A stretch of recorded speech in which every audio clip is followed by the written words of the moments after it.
It wasn't the roar of an engine that terrified them. It was the silence. The men of the German Wehrmacht were veterans. They had survived artillery barrages that could level entire forests. They had survived the screech of the Stuka dive bombers, a sound designed to shatter the human mind. They had marched through the burning ruins of a dozen countries. But out here, on the frozen steppes of the Eastern Front, they learned to fear a completely different sound. A soft, whispering whoosh from the pitch-black sky, like a broomstick sweeping through the air. When they heard that sound, it was already too late. The bombs were already falling. Tonight, you will hear the story of the Nachthexen, the Night Witches, a unit so devastating and so psychologically terrifying that any German soldier who managed to shoot one down was instantly awarded the Iron Cross, one of the highest military decorations in the entire Third Reich. And the most disturbing part of the story isn't what they did, it's what they were flying when they did it. By the winter of 1941, the Soviet Union was bleeding out. Operation Barbarossa, the largest military invasion in human history, had shattered the Red Army in a matter of months. Over 3 million Soviet soldiers had been killed or captured. The Luftwaffe, Hitler's feared air force, controlled the skies with near-total supremacy. Soviet cities were burning. Moscow itself was under direct threat. Desperation forces unimaginable measures. Major Marina Raskova was one of the most celebrated aviators in the Soviet Union. In 1938, she had set a world record for a non-stop flight from Moscow to the Far East, a grueling 6,000-kilometer journey that ended in a crash landing in the Siberian wilderness. She survived 10 days alone in the frozen taiga. She was a national hero, and she used that status, along with her personal relationship with Joseph Stalin, to propose something unprecedented in modern warfare. 3 all-female air regiments. Not support crews, not mechanics, not nurses, combat pilots, navigators, ground crew, every single position filled by women. Stalin approved the plan in October 1941. The most famous of these regiments would become the 588th Night Bomber Regiment. But what the German High Command didn't know was that these women were essentially being sent on suicide missions. They were not given modern fighters, they were not given bombers with armor plating, enclosed cockpits, or self-sealing fuel tanks. They were handed the Polikarpov Po-2. The Po-2 was a training plane, a crop duster. It was originally designed in 1928, over a decade before the war even started. It was made of plywood and canvas, stretched over a wooden frame. It had an open cockpit, exposing the pilot and navigator to temperatures that regularly dropped below -30 degrees. It had no armor whatsoever. A single bullet could punch through the fuselage like a fist through wet paper. It had no radio, no radar, no gun sights worth using. And until 1944, they flew without parachutes. To save weight for an extra 2 bombs, the women chose to fly with nothing but their heavy coats, their goggles, and their sidearms, a pistol in case of capture by the enemy, a fate that for women on the Eastern Front was considered worse than death. Its top speed was a pathetic 90 miles per hour. For perspective, a German Messerschmitt Bf 109 fighter could fly at over 380 miles per hour, more than 4 times as fast. A modern car on a highway moves faster than the Po-2 could fly. When the Germans first saw these planes in the distance, they laughed. They called them sewing machines because of the sputtering sound of the tiny 5-cylinder engine. They mocked the primitive Soviet engineering. One German officer reportedly said that the Soviet Air Force must be truly finished if they were sending plywood toys into a modern war. But out in the darkness, that very same primitive engineering became an absolute nightmare, and the Germans were about to discover why. To understand how terrifying this was, you need to know exactly how the Night Witches hunted. The 588th flew only at night. Complete darkness was their only armor. They operated in groups of 3. As they approached a German encampment, supply depot, rail yard, or ammunition dump, the first two planes would fly in low and fast as a Po-2 could manage. They would deliberately make noise. They would draw the attention of the German searchlights and the 20mm flak-feeling anti-aircraft cannons. The sky would erupt in blinding white beams and exploding shrapnel. Tracer rounds would cut through the darkness like burning red lines. The first two planes would bank, dive, and weave, desperately trying to survive, while every German gun on the ground was pointed at them. While the first two planes danced through the flak, desperately trying to stay alive, the third plane would climb high into the darkness, far above, unseen, unheard. And then the pilot would cut the engine. Absolute silence. The wooden plane would glide through the black sky like a phantom. No engine noise, no propeller hum, nothing. The only sound was the air flowing over the canvas wings, that soft, eerie, sweeping sound, the whoosh of the broomstick.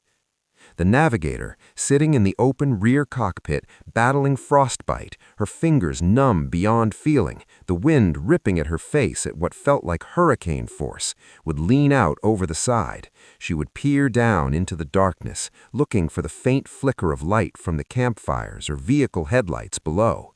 And when the moment was right, she would manually release the bombs. There was no sophisticated bomb sight, no computer targeting. She dropped them by instinct and by feel, and at such low altitude, she rarely missed. The first warning the Germans got was the whistle of the falling bombs, then the explosions, then the fires, then the screaming. By the time anyone on the ground thought to look up, there was nothing to see. The wooden ghost had already disappeared back into the night. The psychological toll on the German infantry was suffocating. Sleep became impossible. Every shadow in the sky was a threat. Every gust of wind sounded like an approaching bomber. Sentries would fire their rifles into the empty darkness, wasting ammunition on phantoms that weren't there. Morale on the front lines in Night Witch territory collapsed. Veterans who had fought since the invasion of Poland in 1939 were reduced to nervous wrecks by a canvas biplane. Johanna Steinhoff, one of the Luftwaffe's highest-scoring aces with over 170 aerial victories, later wrote in his memoirs, "We simply couldn't grasp that the Soviet bombers that caused us the greatest sleeplessness were canvas biplanes flown by women. It seemed insane. It was insane. And yet it was devastatingly effective." But the worst was coming to the German fighter pilots who were sent up to destroy them. The Luftwaffe was ordered to wipe the Night Witches from the sky. The High Command was furious. They deployed their elite night fighter units, pilots flying the latest Messerschmitt Bf-109G and Focke-Wulf FW-190A fighters, armed with 20mm MG-151 cannons and 13mm machine guns. On paper, it should have been a slaughter. These were machines designed to destroy fortified bombers. A wooden biplane should have disintegrated in a single burst. But there was a catch, a fatal, humiliating flaw in the very physics of aerial combat. The top speed of the Po-2 was roughly 90 miles per hour. The stall speed, the minimum speed required to keep the plane in the air without falling out of the sky, of a German Focke-Wulf FW-190 or Messerschmitt 110 was approximately the exact same number, around 100 miles per hour. If a German pilot slowed down enough to match the biplane's speed and line up his gun sights, his own multi-ton fighter would stall. The engine would choke, the wings would lose lift, and the plane would drop like a stone into the frozen earth below. The German fighters could only make one blindingly fast, high-speed pass, screaming past the target at 300 miles per hour. At that speed, the tiny wooden biplane was in their gun sights for less than a fraction of a second.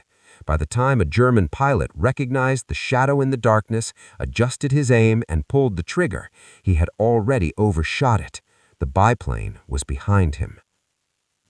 And if the Night Witches were caught in the searchlights, the Soviet pilots had their own terrifying countermeasure. They would slam their control sticks forward and push their primitive planes into violent, near-suicidal dives, flying mere feet above the treetops. At that altitude, they were invisible against the dark terrain. If a German fighter pilot tried to follow them down into the weeds at 300 miles per hour, he would crash into the earth. It was a death sentence. The laughing had stopped. The mockery had ended. The wooden biplane was invincible, not because it was advanced, but because it was perfectly, horrifyingly obsolete. Its weakness was its greatest weapon. It was too slow to be shot down by a modern fighter. By the end of the war, the women of the 588th Night Bomber Regiment had flown over 23,000 combat missions. 23,000! They dropped over 3,000 tons of bombs on German positions across the Eastern Front. Some pilots flew as many as 18 individual missions in a single night. They would land on a muddy, frozen airstrip, rearm and refuel in the freezing darkness, often by hand in temperatures that cracked metal, and take off again into the abyss. Over and over, night after night, for years. 32 of them never came back, shot down in flames, caught by a lucky burst of flak, or simply lost to the merciless Russian winter. Trapped in planes made of kindling with no parachutes to save them. When a Po-2 was hit, it didn't crash, it burned. The canvas and plywood ignited instantly, turning the aircraft into a falling torch. There was no ejection, there was no escape. The pilots knew this every single time they climbed into the cockpit. 23 of the women were awarded the title Hero of the Soviet Union, the highest distinction in the entire country. One pilot, Nadezhda Popova, flew 852 combat missions. She was shot down multiple times. She was wounded. She kept flying. Years later, in an interview, she was asked what she remembered most about the war. She said, "I sometimes stare into the blackness and close my eyes. I can still hear the wind on my face." They were young. Most were in their late teens or early 20s, university students, factory workers, farm girls. But the German soldiers who survived the Eastern Front didn't see teenagers. They saw phantoms. They saw witches who ruled the darkness. The Third Reich built the most technologically terrifying war machine the world had ever seen. They built jet fighters and rocket engines and super heavy tanks that weighed over 50 tons. And yet, in the frozen nights of the East, all their steel and all their arrogance was broken by canvas, wood, and the women who were not afraid of the dark. If this story stayed with you, subscribe, because the darkest tales of World War II are the ones they tried to bury.